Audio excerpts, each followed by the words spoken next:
Hello, ഇത് നമ്മളൊരു നാടൻ കറിയായിട്ടാണ് വന്നിരിക്കുന്നത്. ഒരു ചെറുപയർ വെച്ചിട്ട് മുളിയിശയാണ് ആക്കുന്നത് കേട്ടോ. അപ്പോൾ നമ്മുടെ നാട്ടിലൊക്കെ ട്രഡീഷണലായിട്ട് ചെയ്യുന്ന കറിയാണ്. അപ്പോൾ ഞാൻ ചെറുപയർ ഇതുപോലെ എടുത്തിട്ടുണ്ട്. ഒരു 1/4 ഗ്ലാസ്സിലും കുറവായിട്ടാണ് കേട്ടോ. ഒരു 1.5 പിടി ഉണ്ടാവുള്ളൂ. ഒരു 4 പേർക്കുള്ള അളവിലാണ് ഞാനിപ്പോൾ എടുത്തിരിക്കുന്നത്. അതുപോലെ ചേന എടുത്തിട്ടുണ്ട്, ഒരു ചെറിയ കഷ്ണം ചേന എടുത്തിട്ടുണ്ട്. ഇതിൻ്റെ കൂടെ പച്ചക്കായ ഉണ്ടെങ്കിൽ, നേന്ത്രക്കായ ഉണ്ടെങ്കിൽ ബെസ്റ്റാണ്. അതും കൂടി അതിൻ്റെ കോമ്പിനേഷനാണ് കേട്ടോ. എൻ്റെ കയ്യിലില്ല, അതുകൊണ്ട് ഞാൻ എടുത്തിട്ടില്ല. ഇപ്പോൾ വേറെ എടുക്കേണ്ടത് പൊടിയായിട്ട് നമുക്ക് മഞ്ഞൾപ്പൊടിയും മുളക് പൊടിയും എടുത്തിട്ടുണ്ട്. വളരെ സിമ്പിളാണ്, ഒരുപാട് ഒന്നുമില്ല, ഈസിയാണ്. ഇനി നമ്മൾ അരയ്ക്കാൻ വേണ്ടി തേങ്ങ, കുറച്ച് ജീരകം, ഒരു ചെറിയ വെളുത്തുള്ളി എടുത്തിട്ടുണ്ട്. പിന്നെ താളിപ്പിനുള്ള കടുക്, വറ്റൽമുളക്, കറിവേപ്പില, ഇത്രയും സാധനങ്ങൾ. പിന്നെ മെയിനായിട്ട് നമ്മൾ താളിപ്പിന് തേങ്ങ ഇടുന്നുണ്ട്. അത് ഭയങ്കര ഇമ്പോർട്ടൻ്റ് ആണ്. തേങ്ങ വറുക്കണം. അപ്പോൾ അതാണ് കറീൻ്റെ മെയിൻ ടേസ്റ്റ്. പിന്നെ വെളിച്ചെണ്ണയിലാണ് ആക്കുന്നത്. ഓക്കെ, അപ്പോൾ നമുക്ക് തുടങ്ങിയാലോ. അപ്പോൾ നമ്മൾ ആദ്യം തന്നെ ഗ്യാസ് കത്തിച്ചിട്ട് ഞാൻ ഫസ്റ്റ് ചെറുപയർ നമ്മൾ വറുത്തെടുക്കണം കേട്ടോ. ചെറുപയർ പരിപ്പാണ് ആവശ്യം. അപ്പോൾ അങ്ങനെ തന്നെ മേടിക്കാൻ കിട്ടും, അത് വേണമെങ്കിൽ യൂസ് ചെയ്താൽ മതി. ഞാൻ യൂഷ്വലി ഇങ്ങനെ ചെയ്യാറ്. അപ്പം കുറച്ചും കൂടി നല്ല ടേസ്റ്റ് ഉണ്ടാവും. നമ്മളിത് ചൂടാക്കുമ്പോൾ നല്ലൊരു മണം വരും. ചെറിയൊരു കളർ മാറ്റം വരുമ്പോഴേക്കും നമുക്കിത് ഓഫ് ചെയ്തിട്ട് തണുത്തിട്ട് പൊടിച്ചെടുക്കാം. ജസ്റ്റ് 2 തവണ കറക്കിയാൽ മതി കേട്ടോ, ഒരുപാട് പൊടിഞ്ഞു പോകരുത്. അതിൻ്റെ മുകളിലത്തെ ആ കവറിങ്ങൊക്കെ ജസ്റ്റ് നമുക്ക് കഴുകുമ്പോൾ മാറ്റി കിട്ടും. ഇതുപോലെ ഈ ഒരു പാകത്തിലാണ്.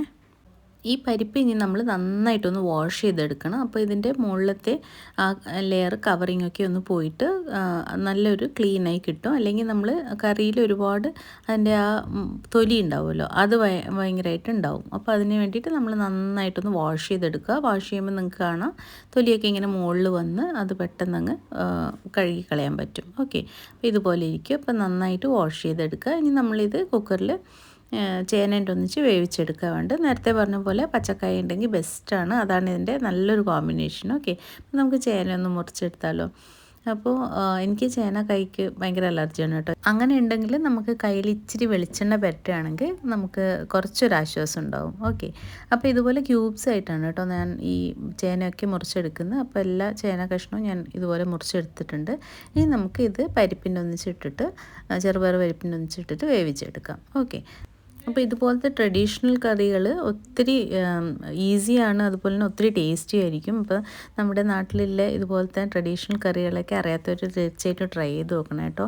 അപ്പോൾ വേറെയും നമുക്ക് പരിപ്പ് വെച്ചിട്ട് നമുക്ക് ഒരുപാട് തരത്തിലുള്ള മൊളീഷ്യങ്ങളാക്കാൻ പറ്റും. അപ്പോൾ ഇനിയും നിങ്ങൾക്ക് ഇഷ്ടമാണെങ്കിൽ കമൻറ്റ് ചെയ്ത് അറിയിക്കണേ. നമുക്ക് ഇനിയും ഇതുപോലത്തെ വീഡിയോസ് ചെയ്യാം.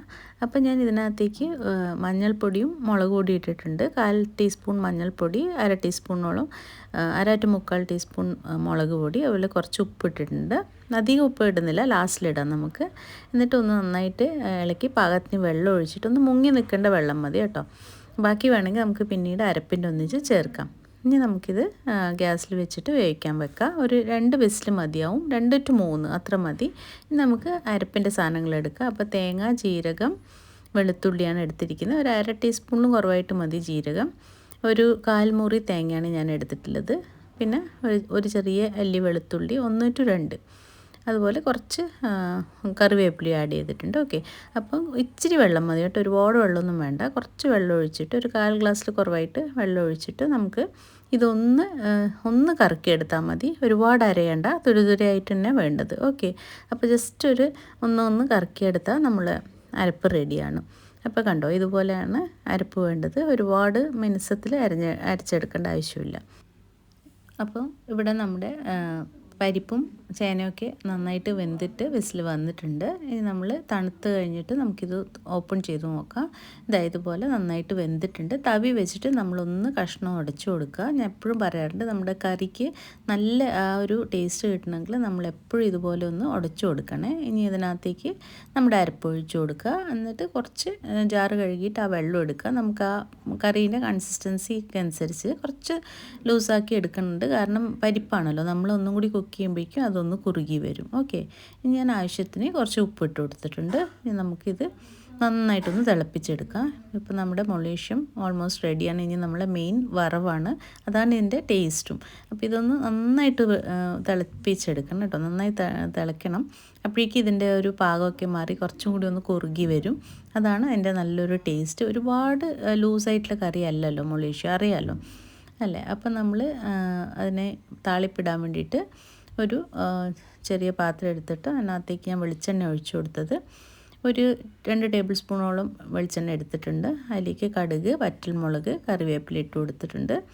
അത് പൊട്ടി കഴിയുമ്പോഴേക്കും നമുക്കതിനകത്തേക്ക് നല്ലോണം ചെരുവിയ തേങ്ങ, അതുപോലെ ഞാൻ ഇച്ചിരി സവാള ഇടുന്നുണ്ട്. കൊത്തിയരിഞ്ഞ സവാളയാണ്, കുറച്ച് മതി കേട്ടോ. ഒരു 1/4 ഭാഗം സവാള കൊത്തിയരിഞ്ഞത്. അതൊന്ന് നന്നായിട്ട് ഒന്ന് മൂത്ത് വരണം. ഇതുപോലെ ഒരു ബ്രൗൺ കളറാകുമ്പോഴേക്കും നമുക്കതിനകത്ത്, ബ്രൗൺ ആവുന്നതിന് മുന്നേ ഒരു ഗോൾഡൻ കളറാകുമ്പോഴേക്കും നമുക്കതിനകത്തേക്ക് ചെറിയ വെച്ച് തേങ്ങ ഇട്ട് കൊടുക്കാം.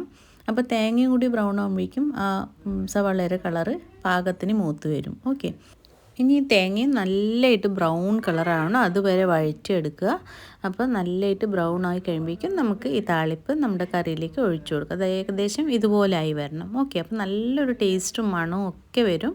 അപ്പോൾ ഇതാണ് ഈ കറിയുടെ മെയിൻ ഇൻഗ്രീഡിയൻറ്റ്. ഓക്കെ, അപ്പോൾ അതിന് മെയിൻ ടേസ്റ്റ്. ഓക്കെ, അപ്പോൾ നന്നായിട്ടൊന്ന് ഇളക്കുക. നമ്മൾ നല്ല ചൂട് മുള്ളിശ്ശ റെഡിയാണ്. ഇതിൽ ഇച്ചിരി നെയ്യും കൂടി ഇട്ട് ചോറിനൊന്നിച്ച് കഴിക്കുകയാണെങ്കിൽ ഭയങ്കര ടേസ്റ്റാണ്. ഓക്കെ, നെയ്യ് ഈ കറിയിലേക്കല്ല ഒഴിക്കേണ്ടത്, നമ്മൾ ചോറിലേക്ക് ഇച്ചിരി നെയ്യ് ഇട്ടിട്ട് ഈ കറി ഉപയോഗിക്കുക. ഓക്കെ, അപ്പോൾ എല്ലാവരും ട്രൈ ചെയ്ത് നോക്കണേ. അപ്പോൾ വീണ്ടും ഒരു നല്ല റെസിപ്പി ആയിട്ട് കാണുന്നവരേക്കും ടേക്ക് കെയർ, ബൈ.